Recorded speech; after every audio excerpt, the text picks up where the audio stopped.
रागिनी राजीव के कंधे का सहारा लेते हुए अपने कमरे की ओर धीरे धीरे बढ़ रही थी। रागिनी की चिंता स्वाभाविक थी। पैर में मोच के बाद वो सीधी भी चल नहीं पा रही थी। दर्द भूलकर उसके दिमाग में सिर्फ आने वाले दिन के काम घूम रहे थे। तुझे भी भगवान आज का ही दिन मिला था मुझे चोट देने को। दीदी भी कल आ रही हैं, मम्मी जी, और उन्हें यही लगेगा काम न करना पड़े, इसीलिए महारानी बहाना लेकर बैठ गई। राजीव, मैडम, क्या मन ही मन बड़बड़ा रही हो? दूसरा पैर तो सही है, उस पर भी जोर डालो। सारा का सारा वजन मेरे कंधे पर डाल दिया। रागिनी गुस्से से लंगड़ाकर खुद चलने लगी। जब से शादी करके आई हूँ, घर की सारी जिम्मेदारियों के बोझ मुझ पर डाल दिए गए हैं। मेरे कंधे तो अंबुजा सीमेंट के बने हैं। रागिनी चिढ़कर बोलती हुई अपने कमरे में चली गई। राजीव पत्नी की परेशानी समझ रहा था, लेकिन ना तो बहन को समझा सकता था, ना माँ को, क्योंकि माँ बेटी दोनों ही स्वभाव की गर्म। सुमित्रा जी बेटी गीता के आने पर वैसे ही बहू की परेड लगा देती थी। रागिनी को पेन किलर लेने के बाद दर्द में तो राहत थी, पर दिमाग में उठ रहे उस बवंडर का क्या सोच सोच कर दिमाग खराब हो रहा था। छोले भिगो दिए हैं, कल भटूरे न बनाकर रेडीमेड कुलचे मंगवा लूंगी। दही बड़ों के लिए एक्स्ट्रा दही जमा दी है। नाश्ते में नूडल्स कमला से बनवा लूंगी। मिक्कू टिन्नी आते ही फरमाइश करेंगे, मामी नूडल्स बनाओ। बस मम्मी जी सुबह मेन्यू में कुछ और ना ऐड करें, नहीं तो मेरी हालत खराब हो जाएगी। रागिनी ने सब सोचते हुए फोन उठाया। अब रात को किसको फोन लगा रही हो? राजीव ने पूछा। कमला को। कल वो छुट्टी कर गई तो मैं क्या करूंगी? रागिनी घबराते हुए। यार, तुम औरतें कितनी नेगेटिव होती हो। सब गड़बड़ ही होगी, ऐसा क्यों सोचती हो? कई बार कहानी में अच्छे ट्विस्ट भी आ जाते हैं। सो पॉजिटिव रहो और चुप करके सो जाओ। राजीव ने रागिनी से फोन लेकर अपने पास रख लिया। बस जिसका डर था वही हुआ। रागिनी को ज्यादा सोचने से नींद देर से आई। अलार्म बजता रहा, उसने सुना ही नहीं। राजीव को आईने के आगे तैयार होता देख, हे भगवान, कितने बज गए?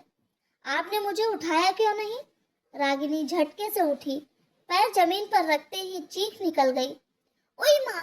राजीव इसीलिए नहीं उठाया, सोचा जितना आराम करो उतना अच्छा। ससुराल में आराम नहीं, आराम हराम होता है। रागिनी ने उठने की कोशिश करते हुए कहा। रागिनी धीरे धीरे रसोई में पहुंची। कमला ने बच्चों को दूध गर्म करके दे दिया था। सुमित्रा जी छोलों को सीटी लगवा रही थी। दही बड़े की चटनी बन चुकी थी। नाश्ते में बड़ों के लिए पोहे और बच्चों के लिए नूडल्स बन चुके थे। रागिनी ने आंखें मसली।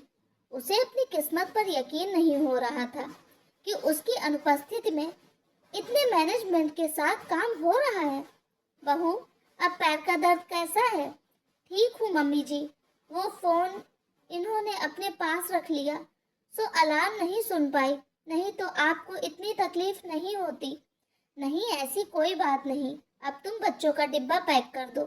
राजीव और पापा जी को मैं चाय के साथ पोहा दे रही हूँ। रागिनी को समझ नहीं आ रहा था आज हो क्या रहा है। चोट मेरे पैर में लगी है या मम्मी जी के दिमाग में? बिना किसी ताने तुनके वो चुपचाप रसोई के काम कर रही हैं।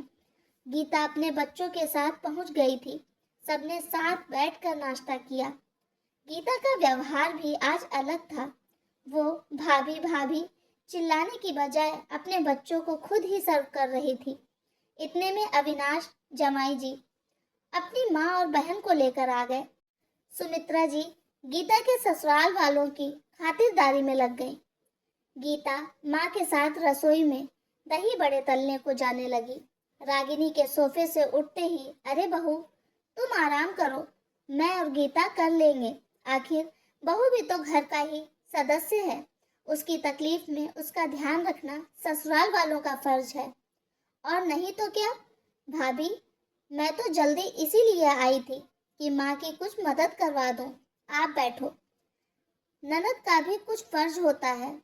हमेशा तो आपसे सेवा लेती हूँ, कभी मुझे भी मौका दो। रागिनी असमंजस की स्थिति में थी। ये मेरी चोट का असर मेरी सास ननद के दिमाग पर हो गया क्या? एक रात में इतना कैसे सुधर गई? रागिनी के चेहरे के भाव पढ़ राजीव पास आया, कान में बुदबुदाया, कैसा लगा ट्विस्ट? मजा आ रहा है ना? तुम ठाट से बैठी हो, दीदी और मम्मी रसोई में। सचमुच मजा तो बहुत आ रहा है, पर ये कैसे संभव हुआ? रागिनी उत्साह से बोली, ये सब पापा जी का दिमाग है। मुझे बोले, बहू को बोल ज्यादा नहीं सोचे, मैं सब मैनेज कर लूंगा। उन्होंने अविनाश जी को फोन कर दिया कि बहन की सगाई की अंगूठी की शॉपिंग मैं मेरे जानकार से करवा दूंगा। अच्छा डिस्काउंट भी मिल जाएगा। आप बहन और समधन जी को यहाँ ले आइए। जलपान के बाद मैं आपको ले चलूंगा। पापा जी जानते थे गीता अपनी ननद के सामने आदर्श ननद और मम्मी अपनी समधन के सामने आदर्श सास का उदाहरण प्रस्तुत करेंगी, जिसका फायदा मेरी घायल बहू को मिल जाएगा। ओहो, पापा जी बड़े पहुंचे हुए खिलाड़ी निकले। अब समझ आया मुझे ये ट्विस्ट। पहुंचे हुए खिलाड़ी नहीं बहू, इसे अनुभवी खिलाड़ी कहते हैं। ससुर जी ने राजीव रागिनी के पास आकर कहा। जहां एक तरफ सुमित्रा जी गीता रसोई में पसीना बहा रही थी, वहीं राजीव रागिनी पापा जी अविनाश की फैमिली के साथ शादी ब्याह की शॉपिंग की बातें करने लगे।